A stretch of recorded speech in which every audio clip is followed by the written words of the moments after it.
اور ان یہودی لوگوں نے اس کی پیروی کی جو شیاطین پڑھا کرتے تھے سلیمان علیہ السلام کے عہد حکومت میں۔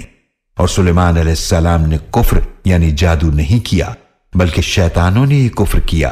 وہ لوگوں کو جادو سکھایا کرتے تھے، اور انہوں نے پیروی کی اس کی جو بابل شہر میں 2 فرشتوں ہاروت و ماروت پر اتارا گیا تھا، اور وہ دونوں کسی کو نہ سکھاتے تھے جب تک یہ نہ کہہ دیتے کہ ہم تو ہیں ہی آزمائش، پس تم جادو کے پیچھے لگ کر کفر نہ کرو۔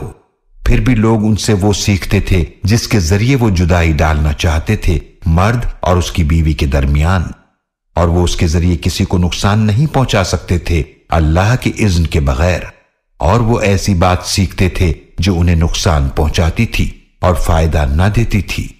اور وہ خوب جانتے تھے کہ جس نے اس بات کا سودا کیا اس کے لیے آخرت میں رحمت کا کوئی حصہ نہیں، اور بہت بری ہے وہ چیز جس کے بدلے انہوں نے اپنی جانوں کا سودا کیا۔ کاش کہ وہ حقیقت جان لیتے۔